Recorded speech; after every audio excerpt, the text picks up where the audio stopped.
ओम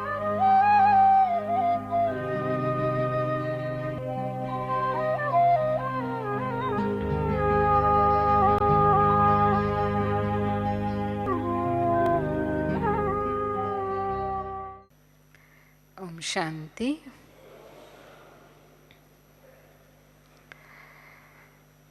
अभी आपने सुना बहन जी से कि संतुष्टता हमारे ब्राह्मण जीवन की प्रॉपर्टी है और प्रसन्नता पर्सनालिटी है। ऐसा बाबा ने कई बार कहा है। प्रॉपर्टी माना धन, संपत्ति, जिसे हम इंग्लिश में प्रॉपर्टी कहते हैं। भक्ति मार्ग में भी जो संत हुए, गुरु हुए, उन्होंने इस बात को बहुत महत्व दिया और इसीलिए कबीरदास जी ने कहा, गोधन गजधन बाजी धन और रतन धन खान, जब आवे संतोष धन सब धन धूरी समान। तो सभी धन में श्रेष्ठ धन जो है वो संतोष रूपी धन है।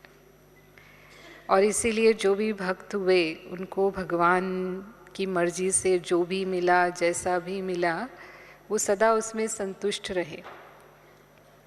जिसको बाबा इच्छा मात्रम अविद्या की स्थिति कहते हैं, उस स्थिति का उन भक्तों ने अनुभव करने का प्रयास किया। यहाँ ब्राह्मण जीवन में भी बाबा हमें संतुष्टता रूपी धन को सदा अनुभव करने के लिए कहते हैं।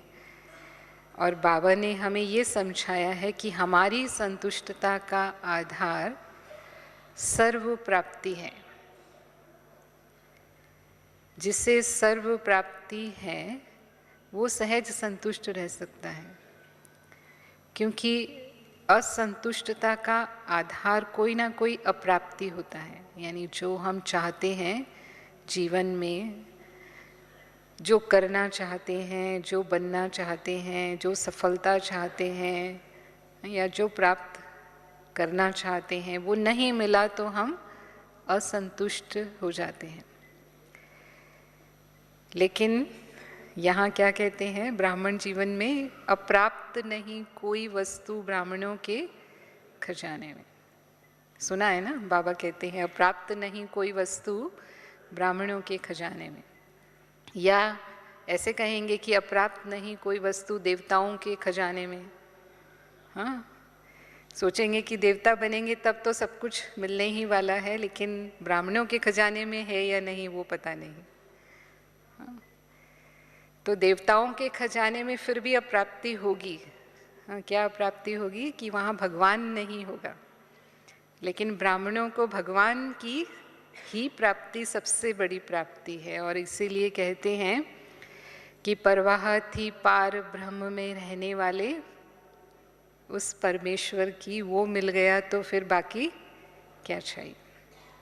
या पाना था सो पा लिया। हाँ, ब्रह्मा बाबा के बारे में जब हम सुनते हैं तो हम ये सुनते हैं कि बाबा जो हैं हीरे जवाहरात का व्यापार करते थे, लेकिन जब उनको ये निश्चय हुआ, ये अनुभव हुआ कि शिव बाबा ने मेरे तन में प्रवेश किया है और मैं ही साधारण मनुष्य से विष्णु बनने वाला हूँ, तो उस घड़ी ही उन्होंने पत्र लिखा अपने घर वालों को, अलफ को अल्लाह मिला, बे को मिली बादशाही।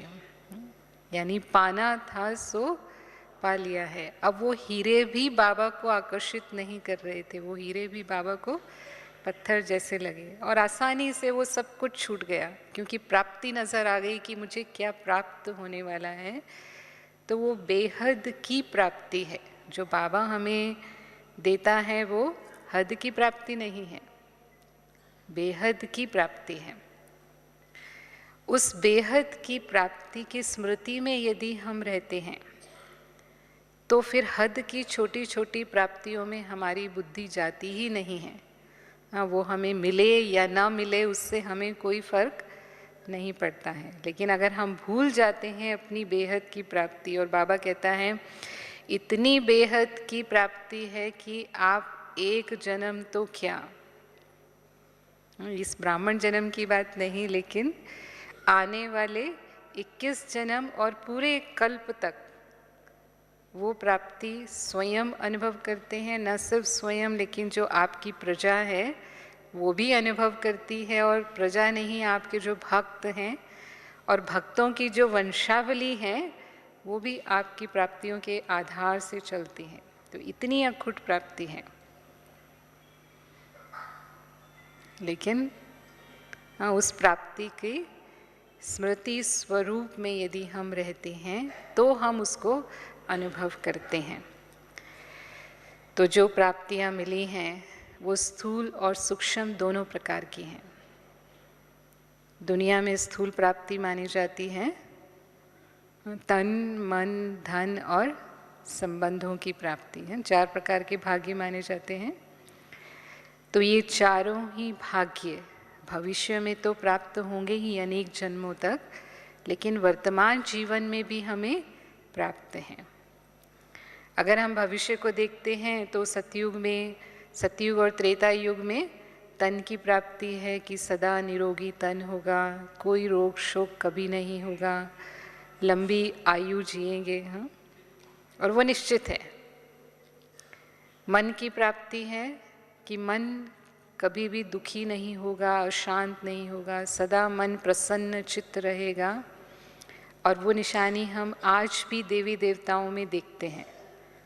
आज भी किसी देवी देवता की मूर्ति के सामने जाते हैं तो उसकी मूर्ति ही हमें सुख देती है। उसका वो जो चेहरा है वो ही सुख देने वाला है, शांति देने वाला होता है। तो अल्पकाल के दर्शन मात्र से ही वो अनुभूति हो जाती है, केवल चित्र से। तो जब चैतन्य में होंगे तो सचमुच कितने सुखी और कितने प्रसन्न होंगे। फिर धन की प्राप्ति इतनी है कि बाबा कहता है सोना मिट्टी के समान होगा, और प्रजा की प्रजा भी पदमपति होगी। आज के जो पदमपति कहलाने वाले हैं या आज के जो साहूकार कहलाने वाले हैं, उनसे भी जो वहाँ के साहूकार होंगे वो पदम गुना ज़्यादा प्राप्ति वाले होंगे। तो यथा राजा तथा प्रजा, यानी सभी को सर्व प्राप्तियाँ होंगी, कोई कमी नहीं होगी। और संबंधों की प्राप्ति भी कि सर्वश्रेष्ठ दैवी संबंध होंगे। यही प्राप्तियाँ वर्तमान जीवन में भी हम महसूस करते हैं। तो यदि हम तन की प्राप्ति देखते हैं तो हमें ऐसा लगता है कि इस जन्म में तो हम रोगी होते हैं, हिसाब किताब चुकतू करते हैं, कोई ना कोई छोटा मोटा रोग शरीर को लगा ही रहता है, पूरी तरह स्वस्थ तो नहीं है। लेकिन भले तन से स्वस्थ नहीं है, क्योंकि प्रकृति के तत्व अभी तमो प्रधान हैं। और ये भी बात सही है कि 63 जन्मों के जो हिसाब किताब हैं वो आत्मा को अभी ही चुकतू करने हैं। लेकिन फिर भी आत्मा स्वस्थ है, और आत्मा स्वस्थ है तो जो तन का हिसाब किताब है वो भी सूली से काटा अनुभव होता है, या जो रोग है उसका कष्ट अनुभव नहीं होता, या कष्ट के चिन्ह कहेंगे वो हमारे चेहरे पर दिखाई नहीं देते, क्योंकि कर्म भोग कर्म योग में बदलने की शक्ति आ जाती है। आप किसी भी ब्राह्मण को देखेंगे बीमार है तो भी देखेंगे चेहरे से नहीं लगता है, वैसे तकलीफ होगी लेकिन चेहरे से नहीं महसूस होगा, क्योंकि मन खुश है। और बाबा ने कहा खुशी जैसी खुराक नहीं, चिंता जैसा मर्ज नहीं। यदि हम खुश हैं, निश्चिंत हैं, आज की दुनिया में डॉक्टर्स कहते हैं कि 70% बीमारियां टेंशन से होती हैं। टेंशन माना किसी ना किसी प्रकार की चिंता, तनाव, उससे होती हैं। और यदि हमने अपनी सारी चिंताएं, फिक्र बाबा को दे दिए, यदि हम बेफिक्र बादशाह रहते हैं, तो वो जो बीमारियां टेंशन के कारण होती हैं उनसे तो हम बच ही जाते हैं। लेकिन सचमुच अगर हमने अपने टेंशन्स बाबा को दिए हैं तो, अगर अपने ही पास रखे हैं तो फिर हम जिम्मेवार हैं। पर बाबा ने तो कह दिया है कि आप मुझे दे सकते हो। बाबा ने क्या कहा है, क्या टाइटल दिया है हमको, बेफिक्र बादशाह। जो हम मेरा मेरा कहते हैं वो हमें तेरे में बदल देना है। जब वो भगवान खुद ऑफर कर रहा है कि आप कोई भी बोझ अपने ऊपर मत रखो, कोई भी चिंता को अपने ऊपर मत रखो, सब मुझे दे दो, अगर फिर भी हमने रखी है तो ये हमारी गलती है। तो हम चाहें तो तन से भी स्वस्थ अनुभव करते हैं ब्राह्मण जीवन में भी। और बाबा ने हमें सहन करने की, समाने की, मास्टर सर्वशक्तिमान बनाया है ना, तो वो शक्तियाँ दी हैं, उन शक्तियों का प्रयोग करते हैं तो उन शक्तियों के द्वारा उस कर्म भोग को पार करना हमारे लिए बहुत आसान हो जाता है। हम आसानी से अपने हिसाब किताब चुकतू कर लेते हैं। मन का भाग्य है कि बाबा ने हमारे मन को मन मना भव बना दिया है और इसीलिए हम प्रसन्न चित्त रह पाते हैं। अतीन्द्रिय सुख का बाबा से योग लगाकर हम अनुभव करते हैं। जब चाहें हम उस शांति के सागर से योग लगाकर मन को शांत कर सकते हैं, या आत्मा के स्वधर्म में स्थित होकर शांति का, सुख का, आनंद का अनुभव हम कभी भी कर सकते हैं। अपने मन की स्थिति को परिवर्तन करना हमारे हाथ में है और इसीलिए परिस्थिति को हम स्वस्थिति से पार कर सकते हैं। ये कला बाबा ने हमें इस ब्राह्मण जीवन में सिखा दी है। फिर धन का सुख, अगर कहेंगे तो फिर यहाँ पर बहुत असंतुष्टता की मार्जिन है। इसीलिए क्योंकि हम दुनिया में जब देखते हैं लोगों को, बाबा तो गरीब निवास है, बाबा के घर में जो बच्चे आए हैं वो तो उतने साहूकार नहीं हैं। हम बाबा आज के लखपति को साहूकार नहीं कहता है, जो करोड़पति हैं, अरबपति हैं, वो साहूकार कहलाते हैं। तो बाबा ने हमेशा ये बात हमें समझाई है कि अगर हम वो इच्छा करते हैं कि हम इस ब्राह्मण जीवन में इतने साहूकार हो जाएं, तो बाबा कहता है कि आवश्यकताएं बच्चों की सहज पूरी होंगी। किसी भी आवश्यकता के लिए सोचना नहीं पड़ेगा और सबको अनुभव है कि कोई आवश्यकता होती है तो वो कैसे पूरी हो जाती है हमें भी पता नहीं चलता, क्योंकि बाबा हमारा पिता है, वो हमारे लिए जिम्मेवार है। लेकिन हाँ, कहीं लोभ और लालच के वश अगर हम सोच रहे हैं तो फिर वो बाबा पूरा नहीं करेगा। और बाबा ने कहा अगर वैसे साहूकार बन गए तो क्या होगा? तो ज्ञान से ही चले जाएंगे। आज के साहूकार क्या ज्ञान में है? क्यों नहीं है? क्योंकि उनका सारा समय धन कमाने में ही जाता है। और हमें समय किसके लिए चाहिए? लोग कहते हैं आज की ज़िंदगी भाग दौड़ की ज़िंदगी है, तो भाग दौड़ की ज़िंदगी है इसलिए क्योंकि वो ज़्यादा से ज़्यादा धन कमाना चाहते हैं, ज़्यादा से ज़्यादा संपत्ति जमा करना चाहते हैं। अपनी पीढ़ी के लिए नहीं, आने वाली भी उनकी पीढ़ियों के लिए वो चाहते हैं कि हम इतनी संपत्ति जमा कर लें। पर क्या ये साथ जाने वाली है? क्या कहता है बाबा? ये सब कुछ विनाश हो जाने वाला है। तो यहाँ तक भी बाबा मुरली में कहते हैं कि यदि आपके पास इतना है कि आप समझते हो कि आप आराम से अपना गुजारा कर सकते हो, तो आपको धन कमाने के लिए बहुत समय देने की भी ज़रूरत नहीं है। अपना समय पुरुषार्थ में लगाओ, क्योंकि पुरुषार्थ भी बहुत काल का चाहिए, थोड़े समय का नहीं। फिर प्रश्न होता है कई बार कि चलो रहने के लिए तो अच्छा मकान होना चाहिए, ये तो आवश्यकता है ना, एक गाड़ी होनी चाहिए, छोटी मोटी कोई गाड़ी तो होना चाहिए, ये तो आवश्यकता है ना, क्या कहेंगे? हाँ, एक अच्छा जो आजकल का लेटेस्ट मॉडल का मोबाइल है, ऐसा कुछ होना चाहिए। तो जितने भी साधन हैं आज विज्ञान ने हमें दिए हैं, उन साधनों में भी बुद्धि जाती है, तो उसके लिए भी तो धन चाहिए कि नहीं चाहिए? तो अगर हमने चलो साधन जमा कर भी लिए, बाबा कहता है अगर आपके पास है, इतना है कि आप अच्छा घर बना सकते हो, एक कार ले सकते हो, जो चाहे वो सब रख सकते हो, मना नहीं है, भले रखो, लेकिन साधनों में अगर बुद्धि लग गई तो साधना से वंचित रह जाएंगे, वो आपका सारा टाइम ले जाएंगे। वो साधन ही आप, हम देखते हैं कई बार बच्चों के हाथ में मोबाइल होता है या जिनके भी हाथ में मोबाइल होता है वो सारा दिन मोबाइल में ही लगे रहते हैं। तो आपका कितना टाइम वो साधन ले रहा है? उतना समय आपकी बुद्धि योग बाबा से है, बाबा से टूट जाता है बुद्धि योग। तो अगर वो आपकी साधना को प्रभावित नहीं करता है, अगर आप उसको यूज़ करते हुए भी न्यारे रह सकते हो तो भले, हाँ, बाबा की छुट्टी है, मना नहीं है कि आप रख सकते हो। पर मानो अगर आपके पास इतनी क्षमता नहीं है कि आप सब प्रकार के साधन रखो, तो उन हद की इच्छाओं के पीछे भी हमें नहीं जाना है।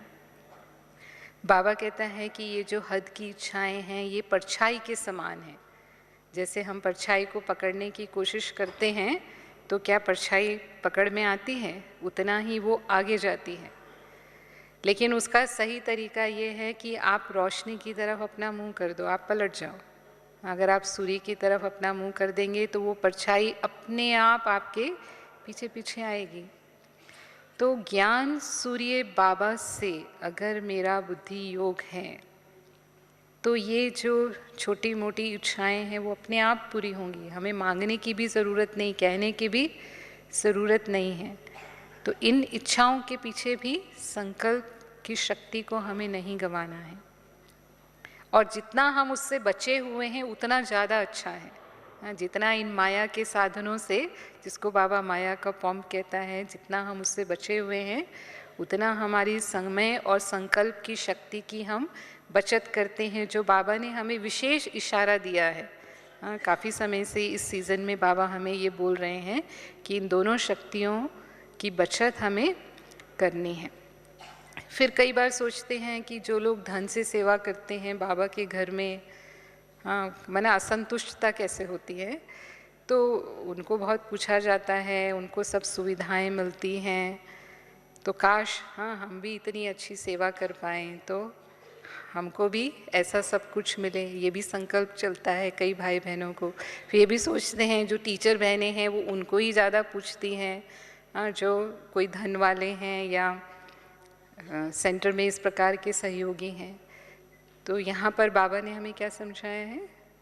बाबा ने समझाया है कि अगर कोई सचमुच सहयोग कर रहा है धन से तो वो उसका पार्ट है, हम उससे प्रेरणा लें। भले हम भी अगर सहयोग कर सकते हैं तो ज़रूर करें, क्यों नहीं करें, क्योंकि उसके लिए भी तो बड़ी दिल चाहिए कि इतना बड़ा अगर हमें सहयोग करना है तो देने की भी उतनी बड़ी दिल, हाँ, दातापन की भी उतनी भावना होनी चाहिए। हम उनसे ईर्ष्या क्यों करते हैं? और अगर नहीं है हमारे पास, हम नहीं कर सकते, वो तो हमारी अविनाशी बैंक में जमा होने वाला है, लेकिन अगर हम नहीं कर सकते मानो, तो बाबा ने कहा है कि अगर आपने दिल से 10 रुपया भी किया है तो वो 10,000 के बराबर है। भगवान आपकी दिल देखता है, आपका अमाउंट नहीं देखता है कि आप कितने अमाउंट से कर रहे हैं। तो यहाँ भी हम ये इस बात को समझें कि अगर वो आत्मा सक्षम है, करती है, तो उसके कोई पुण्य कर्म या पिछले जन्म में उसने कोई धन दान किया होगा जो आज उसको वो प्राप्त है। तो ये तो हुई स्थूल प्राप्तियों की बात। हाँ, लेकिन सूक्ष्म प्राप्तियाँ जो मानी जाती हैं वो हैं नाम मान शान की प्राप्ति है। लौकिक जीवन में भी और भले अलौकिक जीवन में भी हम कहते हैं तो यही प्राप्तियाँ हैं जो हलचल में कई बार इंसान को लाती हैं। लेकिन बाबा ने जो सूक्ष्म खजाने हमें दिए हैं वो हैं ज्ञान का खजाना, गुणों का खजाना और शक्तियों का खजाना। वो भरपूर है, हम जितना यूज़ करना चाहें बहुत, क्या बोलते हैं, बहुत ही खुले हाथ से उसे हम यूज़ कर सकते हैं। ज्ञान का इतना खजाना है, कितना ज्ञान का भंडार बाबा ने हमें दिया। और बाबा कहता है एक एक रतन, ज्ञान का रतन लाखों रुपए का है। तो ये हमारी अविनाशी संपत्ति है, जिसे हम कहेंगे एक जन्म की प्राप्ति नहीं, लेकिन जन्मों जन्मों तक ये हमारे साथ चलने वाली है। तो यदि हम उसकी स्मृति में रहते हैं और उसे यूज़ करते हैं, सबसे बड़ा है कि भाग्य तो भगवान ने दिया है, लेकिन उस भाग्य को क्या हम बढ़ाते हैं, उस भाग्य की लकीर को आगे ले जाते हैं, वो हमारे ऊपर निर्भर करता है।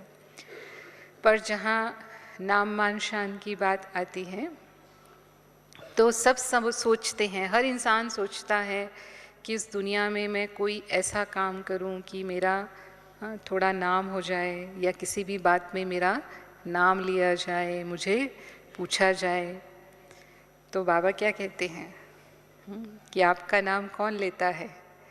आपका नाम तो स्वयं भगवान लेता है। आप किसके सिमरण में हो?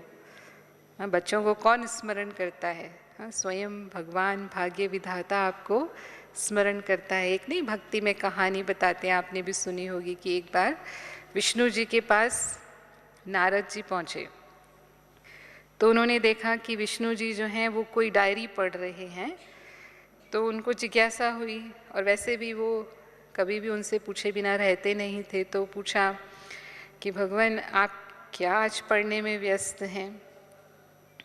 तो विष्णु जी ने कहा कि मैं उन भक्तों की लिस्ट देख रहा हूँ जो मुझे बहुत याद करते हैं। तो फिर उनको लगा मैं तो विष्णु जी का भक्त हूँ, तो मेरा नाम कहाँ है, मुझे भी पता होना चाहिए। तो उन्होंने कहा कि भगवान आप मुझे दिखाएंगे ये लिस्ट जो आप देख रहे हैं? तो विष्णु जी तो समझ गए, तो उन्होंने उसको दिखाया। तो उन्होंने देखा कि उस लिस्ट में उनका नाम सबसे ऊपर था। तो बहुत खुश हो गए कि भगवान को याद करने वाले भक्तों में नंबर 1 मैं हूँ।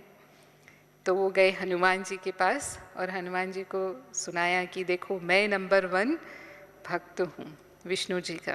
तो उन्होंने कुछ नहीं कहा। फिर कुछ दिन बाद फिर वो गए विष्णु जी को मिलने के लिए, तो उस दिन भी वो डायरी पढ़ रहे थे। तो फिर उनको जिज्ञासा हुई, फिर पूछा भगवान आज क्या पढ़ रहे हैं आप? तो कहा कि आज मेरे हाथ में उन भक्तों की लिस्ट है जिनको मैं बहुत याद करता हूँ। तो अब उनको फिर जिज्ञासा हुई कि अच्छा मेरा नाम कहाँ है?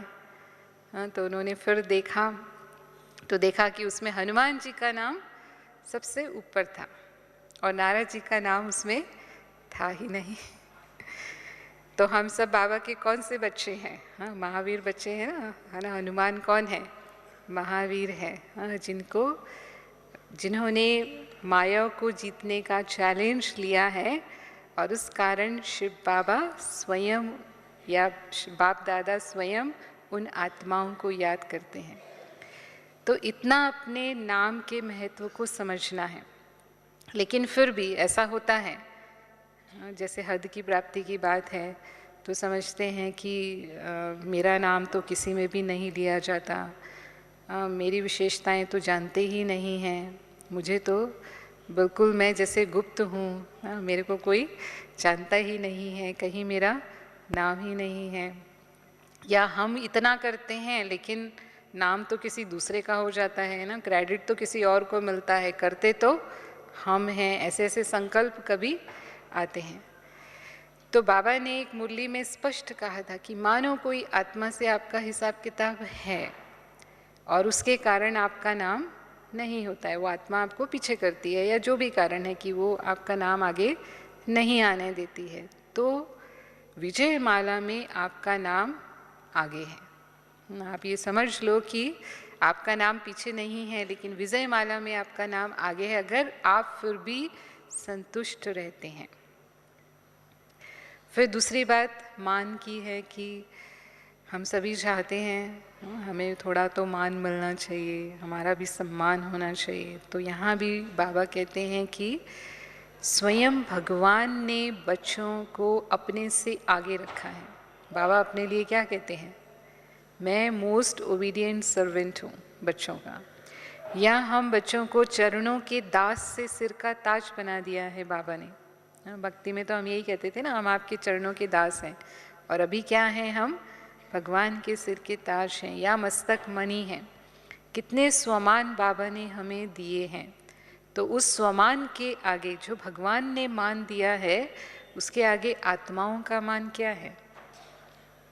लेकिन फिर भी ये संकल्प चलते हैं, मुझे तो पूछा ही नहीं जाता है। दूसरों से हम जब तुलना करते हैं तो इस तरह की बातें आती हैं। तो यहाँ पर हमें अपने आप को ये समझाना है। और मान की दूसरी विधि ये है कि हम मान देंगे तो हमें मिलेगा।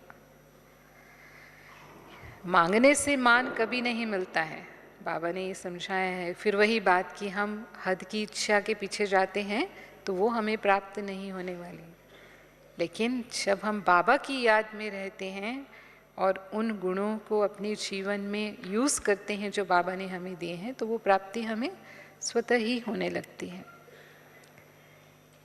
तो तीसरा, शान। बाबा कहता है कि दुनिया में अगर हम देखते हैं सबसे बड़ा शान क्या होता है, जिसको राजाई मिलती है, तखत मिलता है, वो सबसे बड़ा शान माना जाता है। और यहाँ हमें भगवान का दिल तख्त प्राप्त हुआ है। भगवान ने हमें ताज और तखत दोनों दिया है, तो उस शान में हम रहें। लेकिन कई बार शान की बजाय हम रौब में आते हैं। समझते हैं थोड़ा तो हमारा शान रखना माना थोड़ा तो हमें अपना रौब रखना चाहिए, तो वो कई बार अभिमान का रूप ले लेता है, अभिमान का अंश हो जाता है। स्वमान में कभी भी अभिमान नहीं होगा। अगर हम रूहानी शान में रहते हैं, जिसको बाबा कहता है रूहाब में अगर हम रहते हैं, तो उसमें अभिमान नहीं होता है। लेकिन अभिमान की निशानी क्या है कि वो आत्मा अपमान को जरा भी सहन नहीं कर पाएगी। जरा भी किसी ने कुछ कहा तो तुरंत उसको उसकी फीलिंग आएगी, उसे हम चेक कर सकते हैं। तो नाम मान शान की भी बेहद की प्राप्ति है अगर हम उस स्मृति में रहते हैं कि स्वयं भगवान ने हमें ये प्राप्तियां कराई हैं। तो आत्माओं से जो नाम मान शान की प्राप्ति की इच्छा है वो हमारी स्वतः ही समाप्त हो जाती है ना। जिस कोई हमको बेहतर चीज़ मिली है तो उससे कम चीज़ की इच्छा अपने आप खत्म हो जाती है ना। इसे भौतिक जगत में भी, ये संसार में भी हम देखते हैं कि मानो पहले हम जैसे टेलीफोन यूज़ करते थे, वो लैंडलाइन के टेलीफोन वही होते थे उस ज़माने में। लेकिन आज मोबाइल है, वो इतना अच्छा साधन है कि आप कहीं से भी किसी से बात कर सकते हो। एक ही फ़ोन में कितनी सारी सुविधाएं हैं, तो अपने आप वो लैंडलाइन रिप्लेस हो गया और सबके हाथ में मोबाइल फ़ोन आ गया, क्योंकि उससे बेहतर प्राप्ति है, उससे अच्छी प्राप्ति है, उससे ऊंची प्राप्ति है। तो जब हमें ऊंची प्राप्ति हो जाती है तो जो कम वाली है उस पर हमारा ध्यान अपने आप नहीं जाता है। तो ये छोटी छोटी बातें जो हैं, जो संकल्प असंतुष्टता पैदा करते हैं, अगर वो बेहद में हम ले लेंगे तो अपने आप वो हमारे समाप्त हो जाएंगे। फिर हमारी स्वयं की स्वयं से संतुष्टता होनी चाहिए, और जो दूसरी आत्माएं संबंध संपर्क में आती हैं उनसे भी हम संतुष्ट हों, फिर वो भी हमसे संतुष्ट हों। फिर तीसरी बात कि हम ड्रामा से भी संतुष्ट हों, जो हमारा पार्ट है उससे भी हम संतुष्ट हों। और चौथी बात, जो परिस्थितियां आती हैं हमारे जीवन में, उन परिस्थितियों में भी हम संतुष्ट रहें, असंतुष्ट ना हो। तो ये चेक करने का विषय है। हाँ, और इसी में ही हमारे पेपर होते हैं। कहीं ना कहीं हम असंतुष्ट हो जाते हैं। तो पहला, क्या हम स्वयं से संतुष्ट हैं? स्वयं से माना स्वयं के पुरुषार्थ से संतुष्ट हैं। जो बाबा ने हमें अमृत वेले से रात तक पुरुषार्थ की विधि बताई है, क्या उसी विधि पूर्वक हमारा पुरुषार्थ चलता है? तो यथार्थ रूप से संतुष्ट होना, अलबेलेपन वाला नहीं। असंतुष्टता कब होती है? जब उस पुरुषार्थ में दृढ़ता नहीं है, लेकिन कहीं ना कहीं अलबेलापन आ जाता है। हम उसको चलाते हैं, फिर हम सोचते हैं कौन बना है, हाँ इतना तो कौन करता है, चलो हम इतना तो करते हैं, हाँ इनसे तो कम से कम अच्छा ही करते हैं, मानो इस तरह से फिर हम इसको कहते हैं बाबा डनलप के तकिए या गद्दे लगाना। लेकिन मुझे अर्जुन बनना है, हाँ, यानी ओटे सो अर्जुन, जैसे बाबा कहता है पहले मुझे करना है, दूसरों को मुझे नहीं देखना है कि दूसरे क्या कर रहे हैं और क्या नहीं कर रहे हैं। फिर जहाँ हम दूसरों के संबंध संपर्क में आते हैं वहाँ पर असंतुष्टता का कारण बनता है उनकी कमियाँ। हर आत्मा में कोई ना कोई कमी होती है और गुण भी होते हैं, दोनों ही बातें होती हैं। लेकिन हमारी नज़र 63 जन्मों की जो आदत पड़ी हुई है वो गुणों को देखने की नहीं है, कमियों को देखने की ज़्यादा है। इसने ऐसा क्यों कहा, इसने ऐसा क्यों बोला या किया, हाँ या ऐसा है या वैसा है, करते नहीं करते।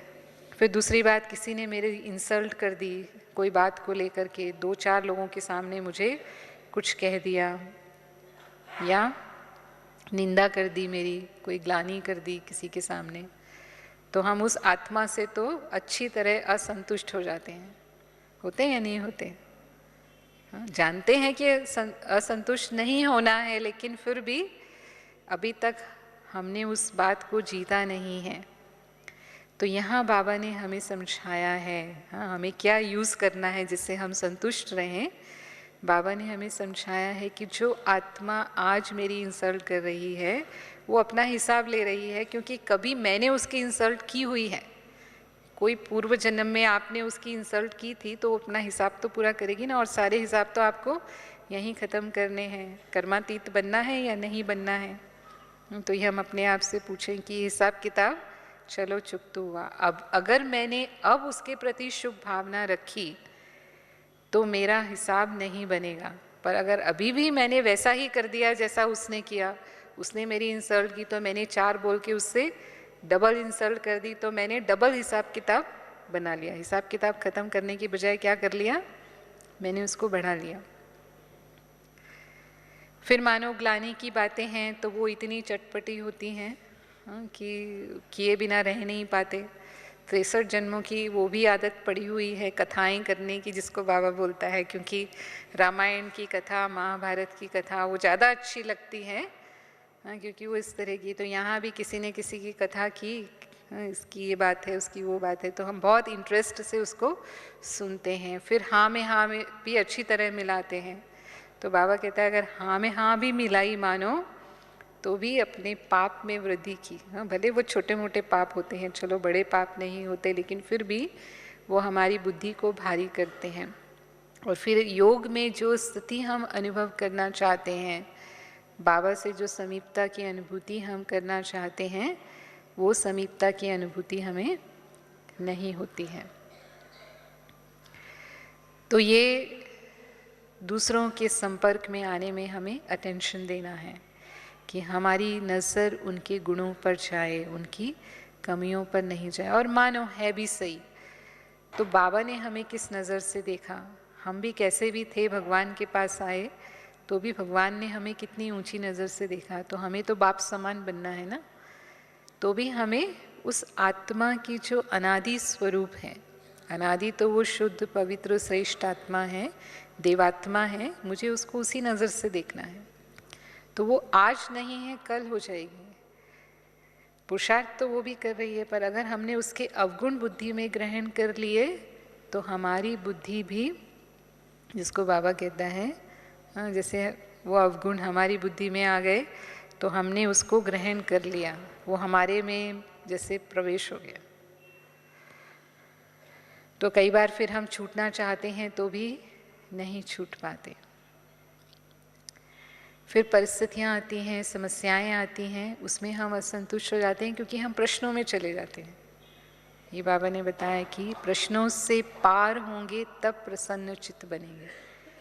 ऐसा क्यों हुआ, मेरे साथ ही ऐसा क्यों हो रहा है, क्या ड्रामा में मेरा ही पार्ट ऐसा है, क्या मेरा ही भाग्य ऐसा है, हाँ हम इतनी लेट ज्ञान में क्यों आए, जल्दी ज्ञान में क्यों नहीं आए। होते ना इस तरह के प्रश्न आते हैं मन में। कोई भी परिस्थिति आ गई जीवन में, अब होता तो वो पेपर है, पेपर हमें पास करना है। बाबा ने बताया है कि माया को चैलेंज किया है तो माया तो सामना करने वाली है, कोई ना कोई रूप में माया पेपर लाएगी सामने।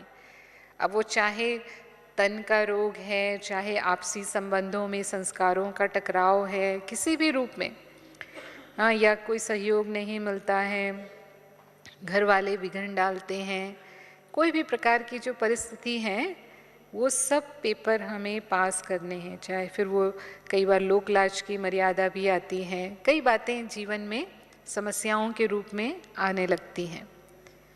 तो यहाँ पर भी जो है कल्याणकारी है, वो मुझ आत्मा के लिए कल्याणकारी है। बाबा ने हमेशा कहा है कल्याण का बिंदु लगाओ। ये विघन ही हमारी लगन को बढ़ाने वाले हैं, ये विघन ही हमें बाबा के समीप ले जाने वाले हैं। अगर किसी के जीवन में कोई बुरी घटना होती है ना, तो इसीलिए कहते हैं दुख में सिमरन सब करें, उसको भगवान ही पहले याद आता है। तो भगवान कब याद आया, जब जीवन में दुख की परिस्थिति आई, तो दुख की बलिहारी मानते हैं भक्ति में भी ऐसे कहते हैं कि दुख की बलियारी है जो कम से कम हम भगवान को याद तो करते हैं। तो यहाँ भी वो हमें लगन की अग्नि को बढ़ाने वाले महसूस होते हैं, और अगर लगन की अग्नि है तो विघ्न भी जल्दी समाप्त हो जाता है। बाबा से अगर लगन है हमारी, बाबा जिसको ज्वालामुखी याद कहता है, अगर वो याद की अवस्था हमारी बनती है तो विघ्न समाप्त हो जाता है। तो यही बाबा ने हमें हर परिस्थिति में संतुष्ट रहने का मंत्र दिया है कि कैसी भी बात है, भले बुरी लगने वाली है लेकिन कल्याण है। हमेशा सोचो इसमें ही मेरा कल्याण है, इसमें ही कोई राज छुपा हुआ है, मेरा भला छुपा हुआ है, जो मुझे शायद आज समझ में नहीं आ रहा, कुछ समय के बाद समझ में आएगा।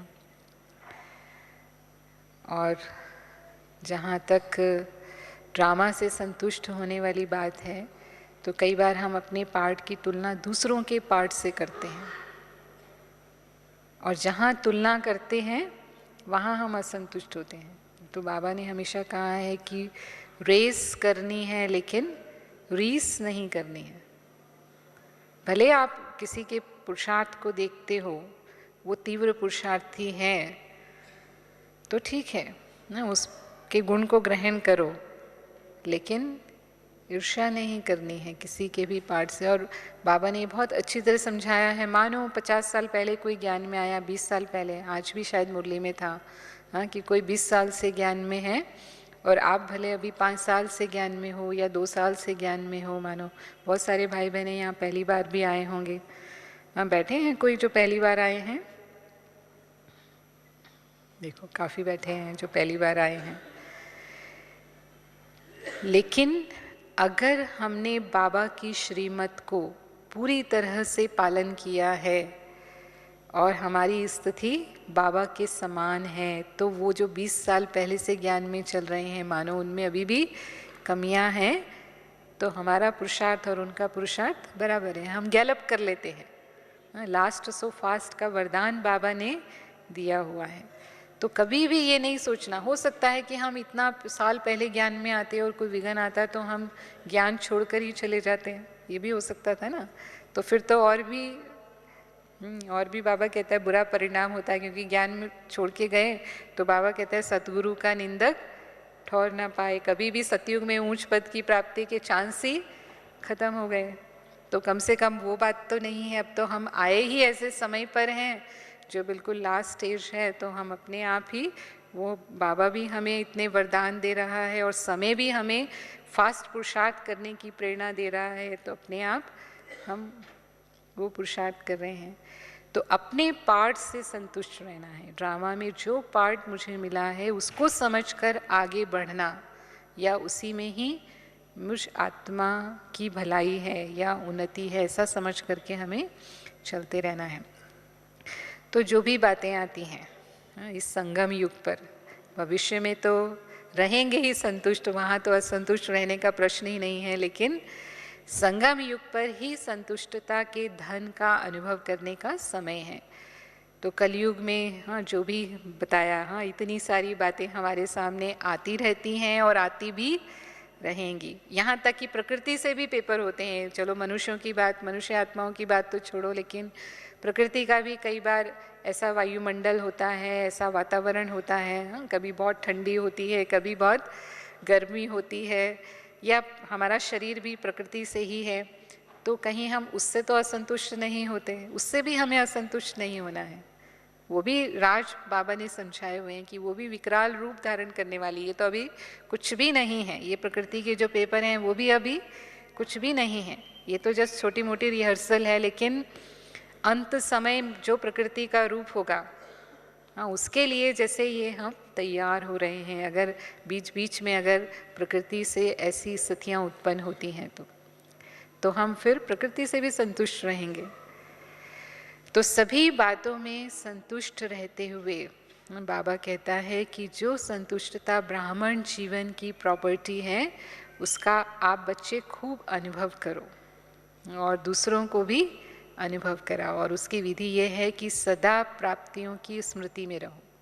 जो बेहद की प्राप्ति है उन प्राप्तियों का सदा स्मरण करते रहो। हद की प्राप्ति में अपनी बुद्धि को नहीं ले जाओ तो कभी भी असंतुष्ट नहीं होंगे। तो सुबह अमृत वेले से ही अपने मन को सेट कर देने का कि बाबा ने मुझे क्या क्या प्राप्तियां दी हैं, और सारे दिन में मुझे इतनी बार इन प्राप्तियों को स्मरण करना है कि भगवान ने मुझे इतना सब कुछ दिया है।